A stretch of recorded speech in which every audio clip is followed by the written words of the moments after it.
In this video, you're going to watch me do a speedrun of an AI app build that allows users to speak into their microphone and get an AI voice transcription that summarizes what they said really nicely. So you'll see how easy it is and quick it is to build an AI app using no-code tools, in this case, Bubble, and you'll see what's possible. You can also follow along and build this app yourself. Let's get into it. Here I am in a blank Bubble app. And the first thing that I'm going to do is set up my plugins. So there are a couple workflows that we're going to want to build. One is do basically transcription, so text, speech to text. And then we want to take that text and we want to summarize it using another API call. So for both of these API calls, I'm going to use OpenAI. There are other AI APIs that you could use, but in this case, we're going to use OpenAI. So I'm going to add a plugin. We're going to use the API connector, which allows us to add any API connection that we want. In our case, we're going to use OpenAI. You could use a plugin that has this functionality built in, but I like going to the API connector. So I'm going to call it OpenAI. Authentication is going to be the private key in header. I went ahead and added my API key, which you can get by logging into your OpenAI developer account and generating an API key. And it needs to be in this specific format in Bubble. So private key in header, key name authorization, bearer, and then space before the API key. And the API key is kind of like a password to connect to your own OpenAI account. Then we're going to go ahead and add shared headers for all calls. We're just going to say content type, and then the value is application/JSON here. And we're going to use this so the same headers are on each API call. An API call is essentially sending a message to the API, in this case OpenAI, and then getting a result back. So here on the left side, I have the OpenAI documentation. And if I go down to the endpoint for audio, actually we don't want audio because this is, oh yeah, we do. So there's a couple different things you can do. One is creating speech, so text to speech. In our case, we want to do speech to text, which is creating a transcription. So I'm going to go ahead and set this up and then go back into Bubble, open up this first API call, add in the URL. I'm not going to go into as much detail as I would in one of the No-Code MBA courses, just because I want to get through this a little bit more quickly. But on a high level, you're essentially putting in the URL that it gives you here for the API call. We know it's a post API call, so we'll change that to a post. In Bubble, we want to change this to use as action, so we can use it as part of our workflows. And then we can see we already have our headers of the API key and the content type / multi-part form. So this is actually a little bit different than what we did over here for the shared calls. So I'm going to go ahead and actually delete the shared header for all calls, and then we'll just add in the content type for the individual call, just because it might be a little bit different for the different API calls that we're doing here. And then the file, so then what we want to do is go to body type, and we're going to say it's form data. We're going to add a parameter, and one is just going to be file. And what we can do is click send file here, which Bubble then allows you to upload a file. And then for model, we can see it is just whisper-1, which is the model to transcribe your speech to text. So we have that model there. And we're going to uncheck private for upload so that we can have users dynamically speak and then dynamically put that file here into the API call. So to test this, we have to actually upload a file. So what I'm going to do is find just an open source file of audio online and then upload that. So I just found an MP3 online of the Gettysburg Address and uploaded the MP3 file there.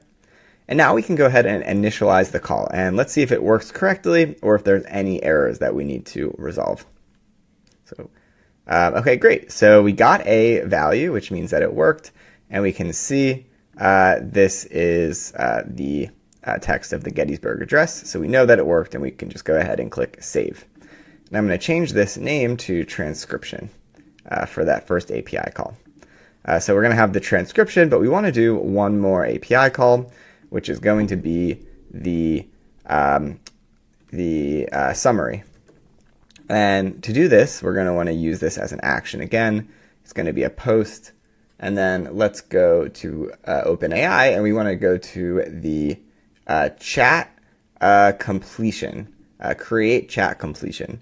And this is basically sending a message, getting a message back. So here we have the URL, which we're going to copy, paste this in under post, and we can see here the content type here is application JSON. So we'll copy that. I'll add a header, content-type. The capitalization is important, so we want to make sure that you're doing it correctly here. And then under model, so we go down and add parameters. Here we're going to keep the body type as JSON, which is what it typically is. So the model here, we will do GPT-4o, which is what it has here. And then what we will do is actually, instead of, so you're seeing me kind of update this in real time, instead of adding this as a parameter, which I'm going to delete, we can just add the body directly here into the body field. So we can go here, copy everything, and we're just going to go ahead and paste that in. And we have the system prompt and then the user message. So the system prompt, we can hard code in and say, please take the user transcription and generate a concise summary. And this is something that could be dynamically changed to give more instructions to the to the AI that the user could actually change. But for now, we'll just hard code it in. So we have the role of system, the role of user. Again, this is something I go into in a lot more detail in the course. You can check the link in the description of this video. But right now, I'm just going to go a little bit more quickly. And then the content here, we're going to have it be dynamic and just call it content. And then we'll put quotes inside of this content, otherwise it won't work. And I'm going to just say this is a transcription. It doesn't really matter here what we put for the test, because we're just testing to make sure it works.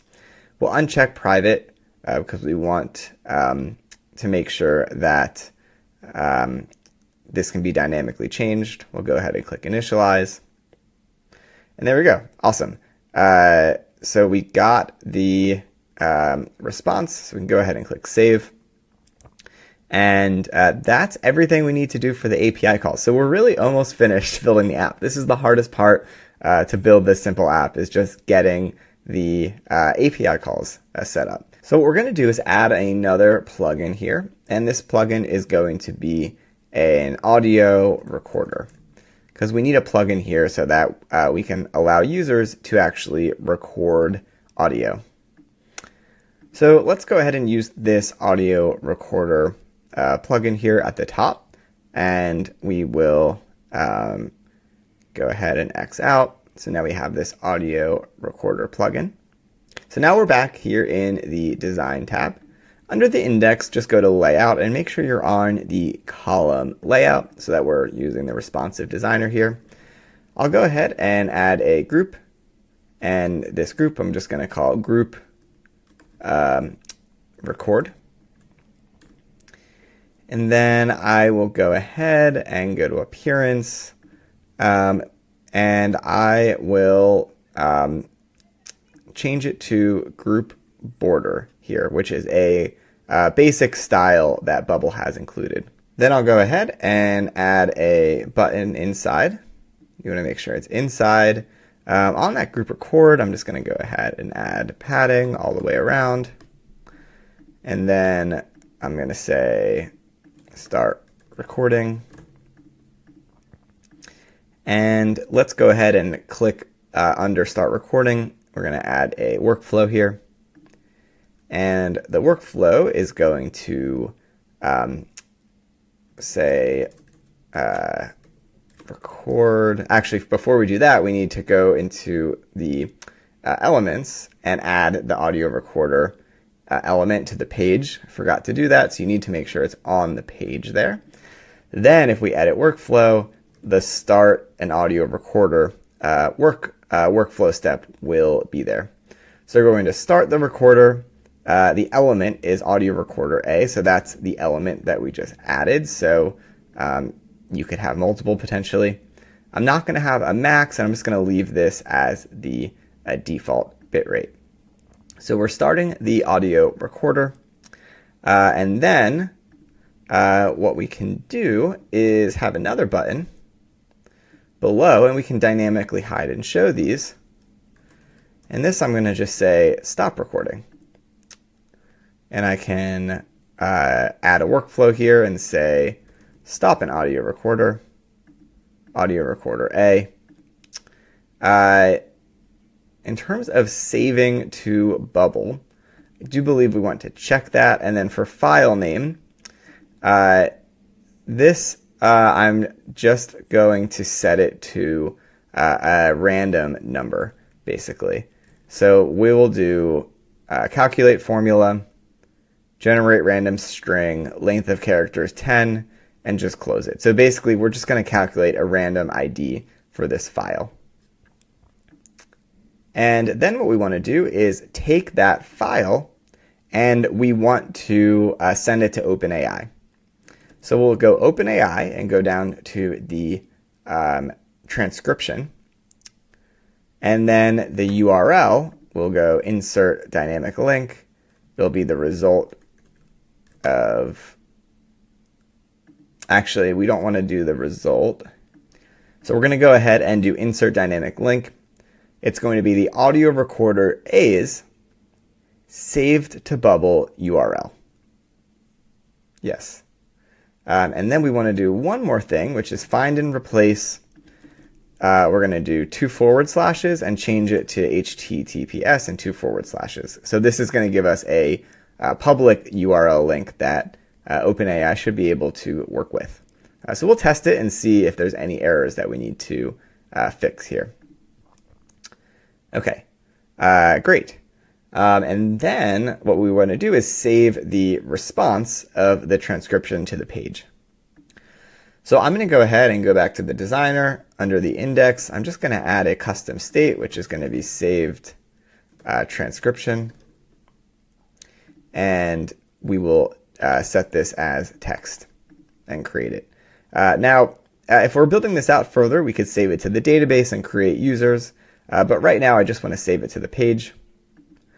And then we'll go to the workflow.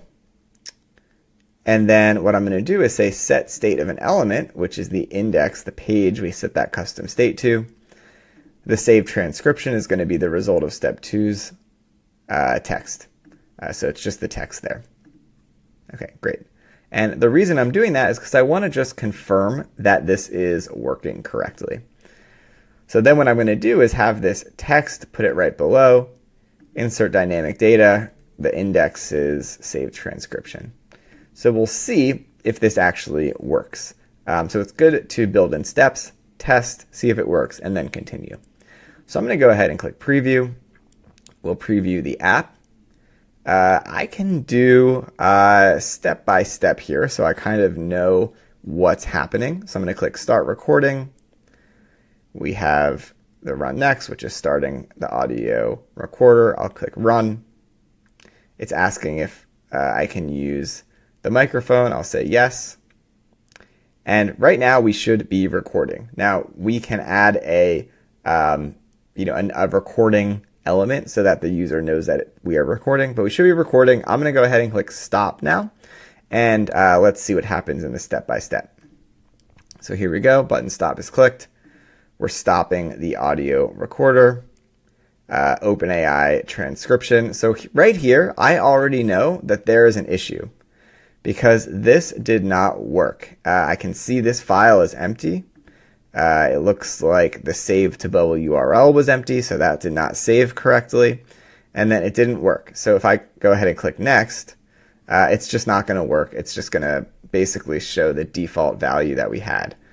So that did not work. So let's see what might be the issue. Okay, so I think I know what we need to change. The issue is basically what's happening is we're saving this to bubble, or we're telling it to save it to bubble, but before it can actually save, we're going to the next step of the workflow. So to resolve this, we're going to add another event here, which is going to say do when condition is true. The condition is going to be when the audio recorder's recording status is no, so it's not recording, and when the audio recorder's save to bubble URL is not empty. So it saved it and it's not recording. So when this is true, and we're also going to run this every time, not just once.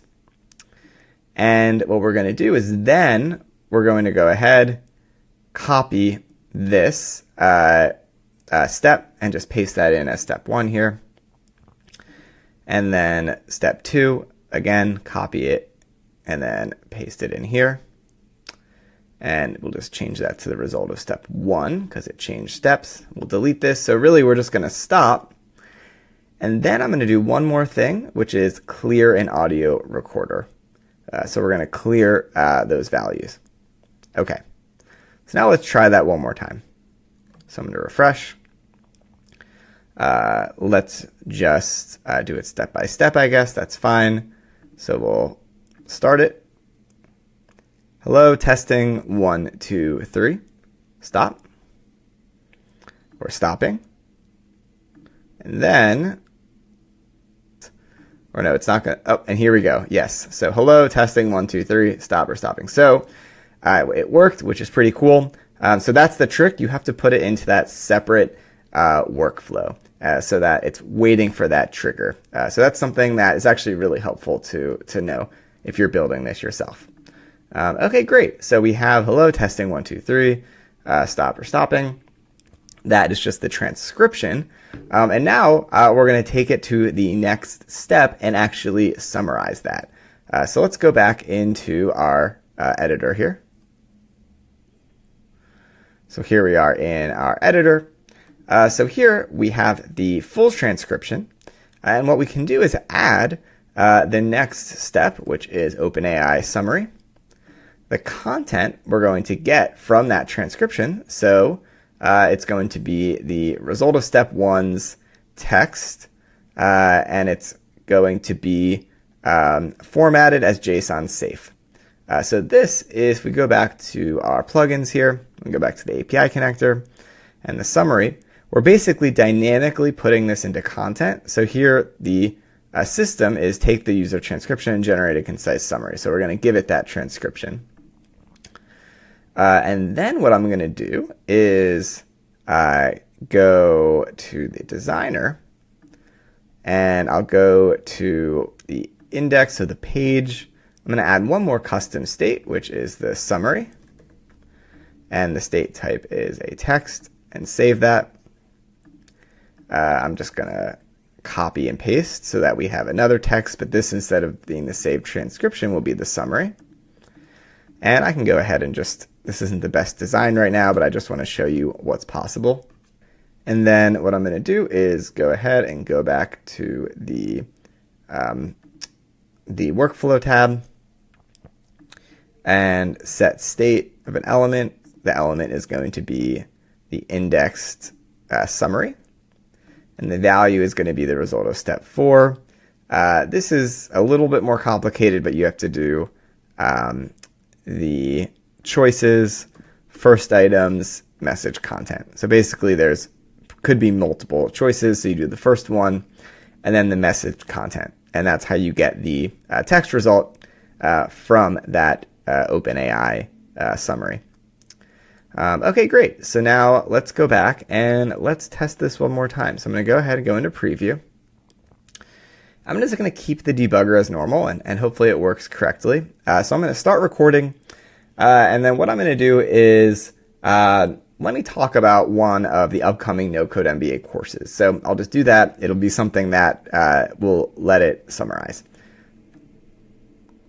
So one of the future no-code MBA courses is going to be about how to build apps and write code using AI. So if you're a complete beginner, you'll be able to write code or build apps by writing code, but completely by prompting ChatGPT and building it in Replit. You'll learn how to build a Chrome extension, a Slack bot, and a portfolio website. Okay, so I just clicked stop recording. So what I expect to happen is the transcription to show up first. So here it goes. This is the transcription. And then we're sending that to OpenAI, and then I expect the next thing to pop up, assuming that we all did it correctly, is the summary here. So it looks like it did. So it looks like we actually, here we have the transcription. Very cool. And then right below, we have the summary, which is basically putting it in a better format than my just kind of stream of consciousness thought. So here it says, No-Code MBA's future course will teach beginners how to build apps and write code using AI. The course will involve using ChatGPT for code prompts and Replit for development. Participants will learn to create a Chrome extension, a Slack bot, and a portfolio website. Awesome. So it worked. It fully worked. And at this point, we've built an app that allows us to start recording, stop recording, get a transcription, and get a summary. So obviously, there's a lot more that we could do to style this and make this app look really nice. We could add a database. We could add users, so users could save all of their voice notes for themselves. There's a lot more that we could build, including customization of the prompt. So let's say you wanted to customize it and say, hey, take my transcription, and I want you to write it in the format of a tweet or a blog post. Anything like that would be possible. But hopefully this was helpful, and you could see how easy it is and how quick it is to build AI apps using Bubble. Again, if you want to learn how to build this in a lot more detail and learn how to do everything a lot slower and just step by step for complete beginners, check out the link in the description to go to No-Code MBA's Building Apps with AI course. If you have any questions at all, please just leave a comment below, and I'll see you in the next video.